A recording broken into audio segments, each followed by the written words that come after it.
What's happening? Yeah, what's happening? What's that? That's it, you got it.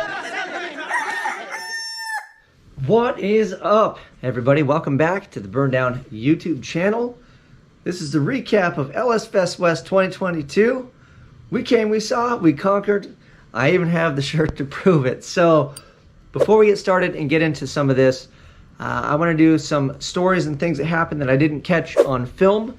Maybe a little behind the scenes talk on kind of what went down. And I'd like to first start off by thanking all my sponsors. So big thank you and shout out to these list of companies. We've got War Performance, Destroyer Clothing, DJ Safety, Sloppy Mechanics, Champion Cooling Systems, Loud Valves for keeping the car quiet, Super Clean helping me clean up my mess, Ryan Jans for specking and building all the converters you see and all the junk that I have, and for helping my little buddy with their truck. They didn't quite make it, but they are going to get there. There's Truck Mayhem coming up, and that's his favorite event, so he'll get there. SoCal Sticker Kings with a Z, and then big shout out and thank you to Molly USA for being on board with the Twinnebago, Crower for being on board with the Twinnebago, and Granatelli USA for also sponsoring parts on the Twinnebago. So with that out of the way, you guys watched the video where we drove all the way to Vegas with the Twinnebago. I had the camera rolling the whole time. The one thing that I did miss, I will say, that was fun, was the thing started doing good. We had a couple little issues and hiccups in the beginning, and then it started mobbing, and I was getting confident in it. And we were going up Baker Grade, and my buddy Jeff was like, the Baker Grades, you know, it's a good one, because I just went up in the mountains and stuff with it. I'm like, this thing's ready, guys, this is ready. And he was like, oh, that one. And I was like, man, I'm gonna eat Baker Grade's lunch with the Twinnebago, right? So I'm cruising up Baker Grade, me and my boy, and we're jamming music and just mobbing along. And I had my phone sitting there. I was like, as soon as we get to the top of Baker Grade, I'm gonna talk some smack to my buddy. And right when that happens, my phone starts ringing off the hook. And then my wife's like, hey, I think I smell something. And then some guy drives by, and then he started honking. And I don't know if he was honking because he liked the Twinnebago or because he thought it was on fire. But that was when we sprung the transmission leak and started pumping some white smoke. And it was burning on the, there's a header wrap underneath there, so it was soaking it up there, and it was smoking. It wasn't profusely, thank goodness, but it was still enough. And then who knows how long it had been soaked. And then when I was going up the hill, I know I was mobbing. I was doing like 65, fourth gear locked up. The transmission was looking good, and I kept getting a little squirt to the motor to keep it under 200. We were just zinging. And if it wasn't for that pesky leak, we would have ate Baker Grade's lunch.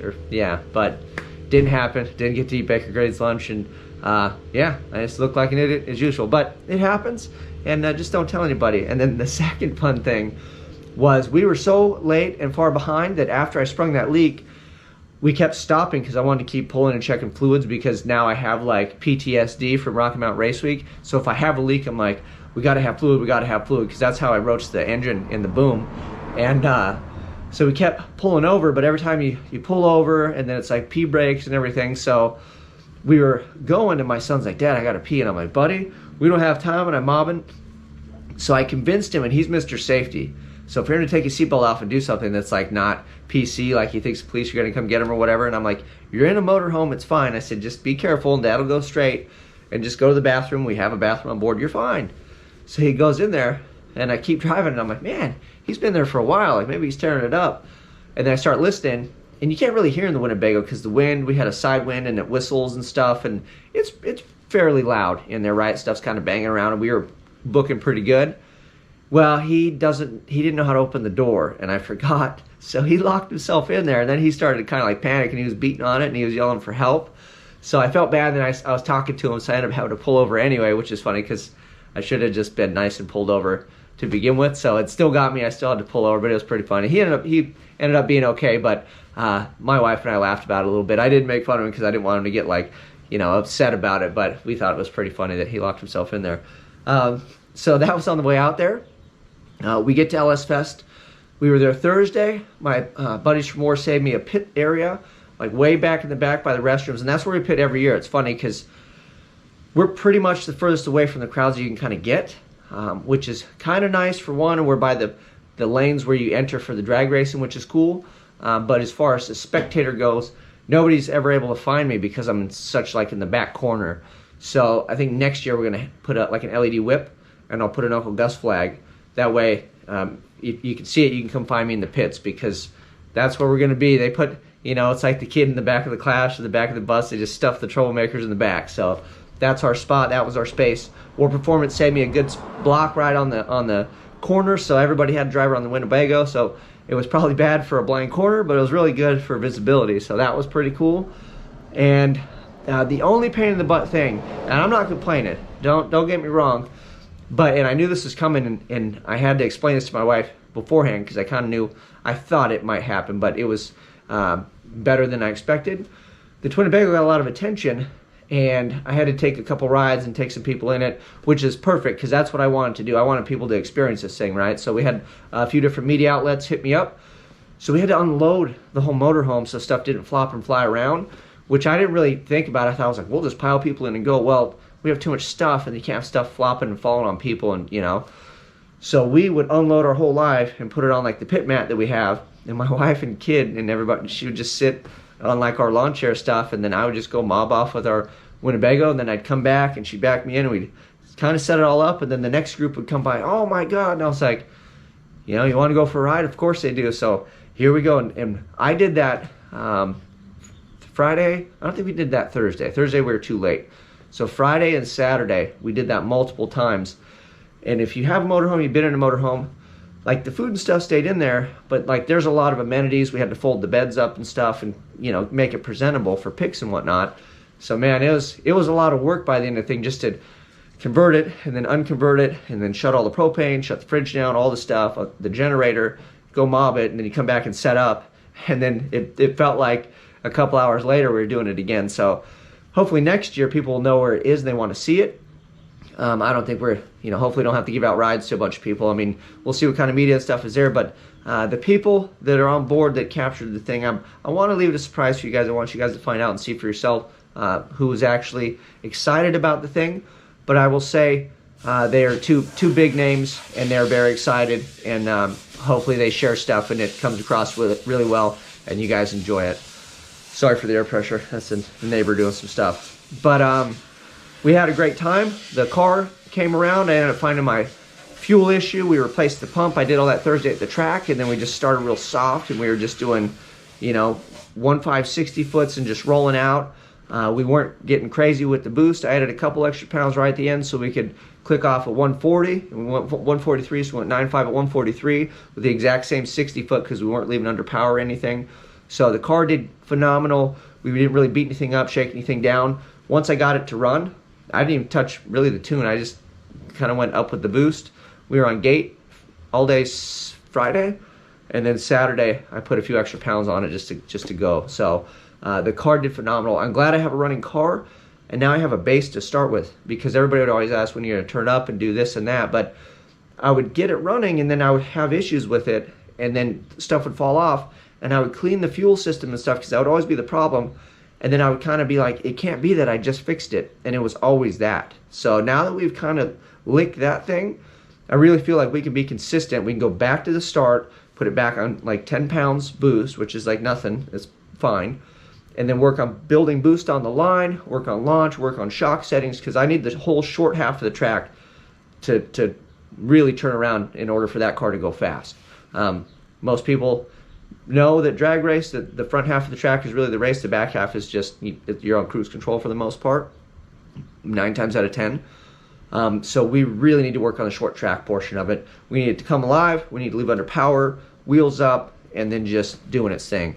I'm hoping to get the 60 foot from a 1.5. I feel like we can get down the 1.3s because Reed's car was there. So I basically have the same thing that Reed has. So we'll get down hopefully like the 1.4s, and then if we can get down there somewhere in like the 1.3 range, 1.3 whatever, that's probably kind of where the car's going to live. I'll see what we can do with it, but if we can knock that down, that knocks a few tenths off the big end, and we're going to have a pretty quick car sooner or later. Now that's not fast now, don't get me wrong, but those are nice easy A to B passes. Those would be great for like a Rocky Mountain Race Week class, because I wasn't beating on anything. It's just leaving down a gravel road. As a matter of fact, that's probably the types of passes you'll see me make at Rocky Mountain Race Week, because there's no need to get all rowdy and blow the tires off and ruin a run. You just roll out and then power management. So that did awesome. Everything went awesome. We left early on Sunday, loaded stuff up, and then I didn't film. I was really tired. We just wanted to get home. I had a house sitter here. She was wonderful. So all the animals and everything were safe, but I was like, she probably wants to go home too. So on the way home, I didn't film or anything, and I had popped the fuse to the water squirters. So coming out the backside of the Baker grate, I had to pull over, and then I manually put some squirt bottles on it, got it to cool out. But we made it most of the way to the top, and I didn't want to push it. It only got to like 200 or 205 or something, and I was like, this party's over, we'll just shut it down. So I chased electrical problems. That's a picture of me laying underneath it in Baker.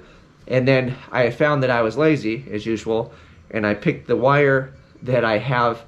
There's a safety for the propane, and I bypassed it with a switch so we could run the propane when we went camping, because I don't have house batteries. I only have like the regular car battery. So I have a switch so it doesn't drain it and it's not on all the time. Well, I used that same power lead for the squirters, and then having lights and a bunch of stuff on and taking generators in and out or whatever, I must have had the switch engaged. Then we unplugged everything, and then we overloaded that circuit and it popped the fuse, which wasn't a big deal. The wire could handle the fuse, or handle the power, but we had it fused properly and everything, so no big deal, no harm, no foul. But I didn't have squirters, and I didn't know that, so that screwed me going up the hill. And then I chased the electrical, so we got that figured out. And then the one that was pretty sketchy was, it was getting warm. We were sitting in traffic coming back, and the power steering, what's happening is the radiators are working, or the fans are working really well, but they're working pretty hard. And behind that doghouse, like all that air just kind of sits in that pocket. So the fuel was getting really hot, and that power steering, I'm still having an issue with the power steering / Hydro Boost, you know, basically fluid, it's power steering fluid at this point, and it's getting hot. And I have a little cooler sitting up front, and it helped, but after you get real heat soaked and saturated, it's just not knocking enough heat out of it. So the pedal got real tight, and I was like, we got to pull over, and the brakes are dragging, and the whole nine again. So we pulled over to let it rest. I shut it off, and the friggin' thing erupted, and it went all over the hot side. So my son and I were sitting in there, and he goes, Dad, why is it smoking? And there's white smoke starting to come out from the doghouse. And I was like, dude, this thing's on fire, like something happened. So I grabbed him, got him out of there. I got 2 extinguishers on board, so I grabbed the big extinguisher, and I like dropped down underneath, and I could just see it was dripping, and there was no fire or anything, so it was just burning off. So I just eyeballed it and let it drip, and kind of was like, all right, this thing's cool. And then I had to take the doghouse off and open the windows. My wife goes there to look for me. I'm like laying underneath playing fireman. And she's like, where are you guys? What's this smoke? And I'm like, get out of there. Don't breathe that stuff in. She's like poking her head in, looking around, and it's like just full of friggin' white smoke. So that was entertaining. I didn't catch that on camera, but I'm like, I don't need any more humiliation than we already got. But that probably would have been pretty fun for you guys to see. So, and then after that, you know, I ended up actually taking some fluid out of all things, so I don't know if it expanded or who knows. I don't even know what the fluid level looks like on the power steering at this point, but it looked like it was full. So maybe I had it too full, and then with the heat it expanded and just didn't have any room for anywhere to go, obviously. But we need to work on that a bit. There's a few little cooling issue bugs that we need to work out. But as far as getting in it, whether I think it's reliable, if I got a call right now and like Holly or somebody said, hey, we need this thing here and blah, blah, blah, you got to be there, it's ready to rock and roll, I wouldn't hesitate. I still have to monitor the thing, but all in all, like, I'm good to go. But if you said, hey, strap the car up and let's tow it somewhere, I'd go, I don't know if we're doing that. So we need additional cooling. I have some ideas. We're going to film all that stuff. We're going to get together with my buddies from Champion Cooling Systems. They're expecting me to go down there. We're going to go down there and show it off. But I'm going to sit and have a good conversation and show them. Now I can show them what we're working with. And I know that they're going to have the right ideas that's going to get this thing where it needs to be. I think a custom radiator is in order. I want as much water as we can get. And it'll get some fresh air up into the radiator because now it's blocked by the turbos and all the stuff. Which again, on flat ground, this thing ran between 186 to 189. And the temperature for the transmission stayed in the high teens to like 130 when it's locked up motoring. Like zero heat. It's just, it's weighed down, you have all your crap, you start pulling grades, and then the temperatures start climbing. They never got over 205, and the engine got to like, I think the same thing. The engine was like 200, but the trans was like 205 pan temp, and I just shut the program down. Could I have pushed it and made it? Probably. Did I want to? Not so much, you know. So towing, those temps would have been worse, and I would have had to pull over, I guarantee. It wouldn't have been happy. The other thing too is we're going to look at locking it up in like third gear. So I got to look at the tune, see if maybe possibly I can just put it like on a button or something so I can pull down a gear, give the motor a brake, then lock the converter back up, and then we'll be money. And then if we really needed to, it'd be bitching to put it down in like second, but we'll see what kind of, if I can put it in second, lock the converter, I might need a triple disc for that kind of action. But when we're towing, we're gonna have to get into that space, and I might have to talk to Ryan and just put the big bad boy in there. But this one, like I said, I was motoring up hills in fourth gear just jamming, and that's probably my pressure leak issue. But the transmission wasn't even flinching, and the motor wasn't terribly bogged down. I wasn't getting over 30% throttle to go up like the Baker grade or Cajon or any of that. So I was like, we'll just motor along, dude. So no harm, no foul, I thought. But that was it. That was pretty much the experience. It took a long time to drive it there and back. I need to get the front end balanced, and then we can motor and mobbing that thing at like 70 all day, and it won't flinch. It'll probably eat more fuel, but it'll do it. So that is it. If I saw you out there, thank you very much for stopping by. I had stickers. I did have hats on board, but I kind of forgot. I don't like peddling merch on people, but I will tell you this. We'll get the merch game situated. I'm going to get a one color silk screen. I'm going to start doing it all myself. So that way I'll just have blank shirts, and when we go to events, I will print them all myself. I will bring stuff, so that way if you're buying a shirt, you're actually supporting. Right now I use like Printful. They get all the margins. I get a little bit, so you still are helping, but ultimately you're just getting a cool shirt for the most part, and you're helping Printful make money. So we're going to get it to where it's a win for both of us, where you guys can get some cool merch, and then I actually get some gas money. Because let's be honest, it's not like millions of dollars, but every dollar counts when you're a small budget like me and you're paying $6.60 a gallon in Baker and filling up a Twinnebago. So that is it. Please visit any of the sponsors. They're always in the list in the channels. If you have any questions on any of the stuff that you might have seen or you thought you heard that maybe they make it, does War carry this? Could Champion help me with this? Does DJ Safety make this stuff? How do you like your loud valve? Any question on any sponsor, and I am more than willing to answer it if I know the answer to it. If I don't, I won't stick my foot in my mouth. I'll let you know, but I will get you the answer and I will find out for you. So thank you guys for your time. Thank you for following along. We're going to keep the videos coming, and hopefully we can go start using the toys as intended. So hopefully we can get the boom back to the track, start doing 60-foot hits, short track stuff. We'll start investigating the leak on the Twinnebago and see if it's just an overfull transmission, or if the junkyard 480 is kind of giving up the ghost and it's time to get into rebuild situations, or whatever we got to do. We'll start breaking these things down and having some fun. So hopefully at least one or both kind of run. So next time out, I think we're going to dig into the boom, make sure that thing's looking good, and we'll start with data and start having fun. And then again, we'll start investigating on the Twinnebago. Maybe take it out to Champion, start bouncing some ideas, and we'll get this thing in fighting shape in no time. So you guys, you know what to do. Like, subscribe, share, click the chicken. I'm out.